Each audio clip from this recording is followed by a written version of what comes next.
आज चाहिँ हामी इन्ट्रान्स इक्जाम इन्जिनियरिङको चाहिँ इन्ट्रान्स इक्जाम चाहिँ कसरी फर्म फिलअप गर्ने भनेर हेर्न जाँदैछौँ। अनि म तपाईँहरूलाई चाहिँ यो लिङ्क चाहिँ डिस्क्रिप्सनमा राखिदिनेछु, त्यहाँबाट सिधै एक्सेस गर्न सक्नुहुन्छ। त्यसपछि यहाँ चाहिँ स्टुडेन्ट रजिस्ट्रेसन भनेर लेखेको छ, त्यसमा चाहिँ स्टार्ट रजिस्ट्रेसनमा क्लिक गर्नुहोस्। त्यसपछि यहाँ चाहिँ ब्याङ्क भाउचर पेमेन्ट इन्फर्मेसन भनेको छ। तपाईँले यो चाहिँ 2000 रुपियाँ तिर्नुपर्छ त्यो फर्म फिलअप गर्नको लागि। अनि त्यो 2000 चाहिँ ई सेवाको मार्फतबाट पनि तिर्न सक्नुहुन्छ र अनि ब्याङ्कमा पनि हाल्न सक्नुहुन्छ। त्यसपछि नेक्स्टमा क्लिक गर्नुहोस्।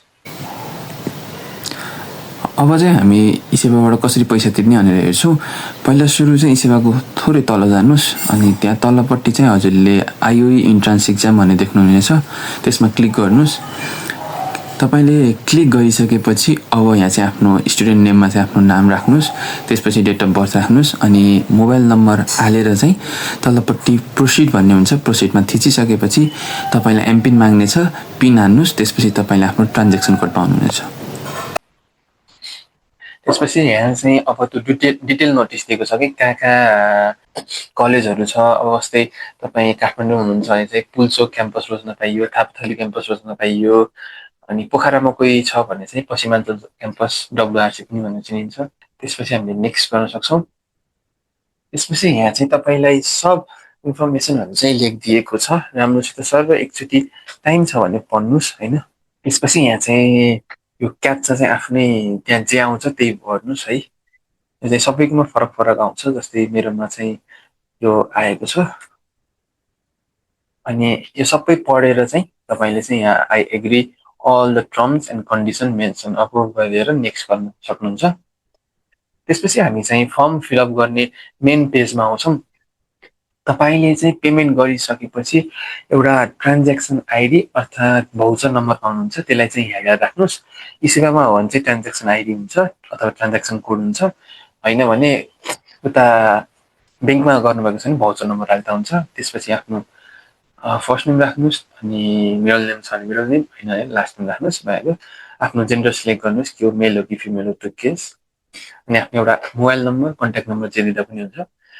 त्यसपछि आफ्नो डेट अफ बर्थ चाहिँ बिएसमा राख्ने कि एएसमा राख्ने पहिला फर्मेट सिलेक्ट गर्नुहोस्, अनि त्यसपछि त्यही अनुसार राख्नुहोस्, अनि इमेल राख्यो। अब यहाँ चाहिँ आइडेन्टिफिकेसन टाइप भन्ने छ, यसमा चाहिँ सिटिजनसिप छ अथवा ड्राइभिङ लाइसेन्स अथवा लास्ट एक्जाम एडमिट कार्ड अथवा पासपोर्ट। यो चाहिँ तपाईँले जुन राख्दा पनि हुन्छ, धेरैसँग चाहिँ सिटिजनसिप नै हुन्छ, सिटिजनसिप राख्दा भयो।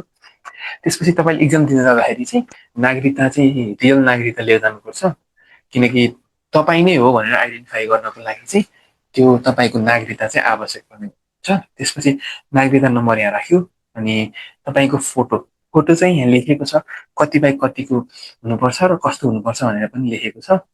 अब तपाईँले चाहिँ फोटो चाहिँ एकदम पछाडि ब्याकग्राउन्ड चाहिँ प्लेन हुनु पर्यो, अनि हाइट र विड्थ चाहिँ यही दिएको छ 300 पिक्सल बाई 350 पिक्सल, अनि इमेज चाहिँ 200 केबी भन्दा सानो, 200 केबीसम्म हुनु पर्यो होइन। त्यसपछि अब त्यो तपाईँले सिटिजनसिप सिलेक्ट गरेको छ भने चाहिँ त्यसको फ्रन्ट साइड पहिला अपलोड गर्ने, त्यसपछि ब्याक साइड, अनि +2 को चाहिँ एडमिट कार्ड। अहिले ग्रेड सिट त पाइसकेको छैन, त्योबाट एडमिट कार्ड राख्दा हुन्छ।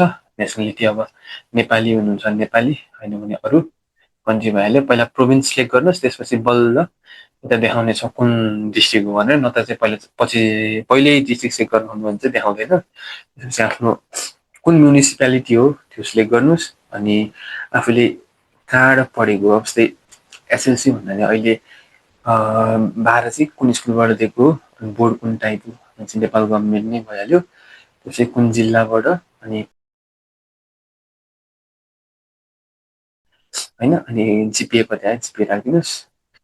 ए होइन सरी, यसमा चाहिँ स्कुल डिटेल्स चाहिँ तपाईँले एससीको राख्नुपर्छ। यसमा चाहिँ एससीमा कति आयो त्यो राख्नुहोस्, अनि यहाँ कलेजको लागि चाहिँ यहाँ लेखेको रहेछ। अनि यहाँ 10+2 अथवा डिप्लोमा गर्नुभएको छ भने चाहिँ यहाँ डिप्लोमा पनि लेख्न मिल्छ, र ए लेभलको लागि ए लेभल, अनि अरू पनि छ। त्यसपछि कुन चाहिँ बोर्ड हो सिलेक्ट गर्नुहोस्, जस्तै तपाईँले 12 इक्जाम दिनुभयो भने चाहिँ एनबी बोर्ड हुन्छ, यहाँ लेखेको ल एनबी भनेर एनबी बोर्ड भयो। त्यसपछि कलेजको नाम, अनि सिम्बल नम्बर लेख्नुहोस्। रिजल्ट टाइपमा चाहिँ अहिले पब्लिस लेख्दा पनि हुन्छ, पब्लिस लेख्यो भने पास्ट इयर देखाएको हुन्छ। यसमा चाहिँ तपाईँले 2083 र आफ्नो जिपिए राख्न सक्नुहुन्छ। त्यसपछि इक्जाम सेन्टर कहाँ राख्ने त? अब तपाईँ काठमाडौँतिर हुनुहुन्छ भने चाहिँ यो पुल्चोक भयो, अनि पोखरामा हुनुहुन्छ भने पोखरामा डब्लुआरसी अथवा पश्चिमाञ्चल क्याम्पस भयो। अब यहाँ चाहिँ कुन कुन इक्जाम डेट चाहिँ एभाइलेबल छ भनेर देखाउँछ, त्यो चाहिँ हेर्न सक्नुहुन्छ।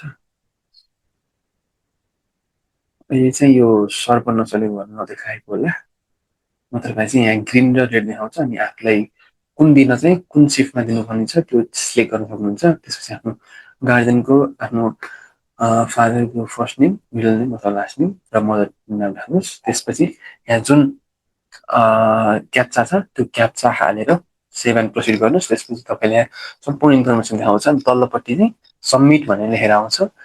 त्यो सबमिटमा क्लिक गरिदिइसकेपछि चाहिँ तपाईँको फर्म सबमिट हुन्छ। यसरी चाहिँ तपाईँले आफ्नो आइओईको इन्ट्रान्स फर्म चाहिँ भर्न सक्नुहुन्छ। यसको लिङ्क चाहिँ मैले आफ्नो तल डिस्क्रिप्सनमा राखिदिनेछु। केही समस्या पऱ्यो भने तल कमेन्ट गर्नु होला, म तपाईँलाई सकेसम्म कमेन्टमा रिप्लाई दिन खोज्नेछु। र आजको भिडियो यहीँ अन्त्य गर्दैछु। भिडियो मन पऱ्यो भने चाहिँ च्यानललाई सब्सक्राइब गरिदिनुहोस् र भिडियोलाई लाइक गरिदिनुहोस् र कमेन्टमा आफ्ना धारणाहरू व्यक्त गर्नुहोस्। धन्यवाद, बाई बाई।